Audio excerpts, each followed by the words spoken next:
Friends, ನಾನು ಹೊಸ recipe ಮಾಡ್ತಿದ್ದೀನಿ, ಚಿಕನ್ ರೆಸಿಪಿ. ಈಗ ಹೆಂಗೆ ಮಾಡೋದು ಅಂತ ಹೇಳ್ಕೊಡ್ತೀನಿ, ಬನ್ನಿ. ಇದಕ್ಕೆ ಬೇಕಾಗಿರೋ ಪದಾರ್ಥಗಳು ಇವು ಇದೆ ನೋಡಿ.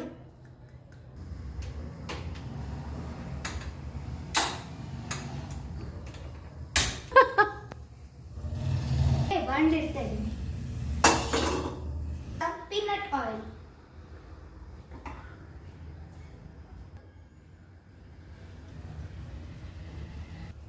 ಇವಾಗ ಎಣ್ಣೆ ಕಾಯ್ತಿದೆ.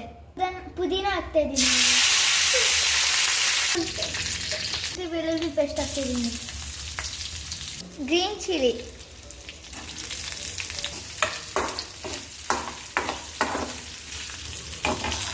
ಆನಿಯನ್ ಹಾಕ್ತಿದ್ದೀನಿ,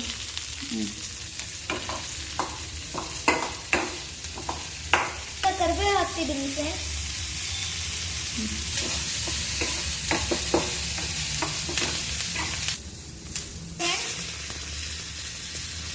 ಎಷ್ಟು ಟೊಮೊಟೊ?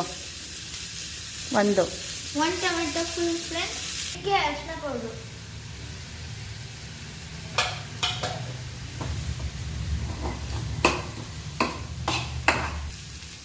ಸ್ವಲ್ಪ ಗರಂ ಮಸಾಲ, ಸ್ವಲ್ಪ ಪೆಪ್ಪರ್ ಪೌಡರ್, ಸ್ವಲ್ಪ ಚಿಕನ್ನ ಸಾಲ್ಟ್ ಮತ್ತೆ ವಾಟರ್ ಇಂದ ಮಿಕ್ಸ್ ಮಾಡಿ ಬೇಯಿಸಿದೀವಿ. ಸ್ವಲ್ಪ ಸಾಲ್ಟ್, ವಾಟರ್ ಹಾಕ್ತೀನಿ, ಕ್ಲೋಸ್ ಮಾಡಿ 10 ನಿಮಿಷ ಬೇಯಿಸ್ಕೊಬೇಕು. ಈಗ 5 ನಿಮಿಷ ಆಗಿದೆ. ಇದಕ್ಕೆ ಕೊತ್ತಂಬರಿ ಹಾಕ್ತಾ ಇದ್ದೀನಿ, 1 ಸ್ಪೂನ್ ಗೀ,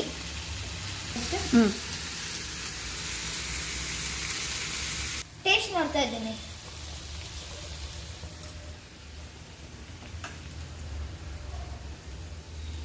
ಬಿಸಿ. ಫಸ್ಟ್ ಟೈಮ್ ಚಿಕನ್ ಮಾಡಿದ್ದೀನಿ ಫ್ರೆಂಡ್ಸ್, ಸೂಪರ್ ಆಗಿದೆ. ರೆಸಿಪಿನ ಟ್ರೈ ಮಾಡಲೇಬೇಕು. ಚಿಕನ್ ಮಾಡ್ತಿರೋದಲ್ವಾ, ಅದಕ್ಕೆ ಸ್ವಲ್ಪ ಮಾಡ್ತಿದ್ದೀನಿ. ಸರಿ, ಬಾಯ್ ಫ್ರೆಂಡ್ಸ್.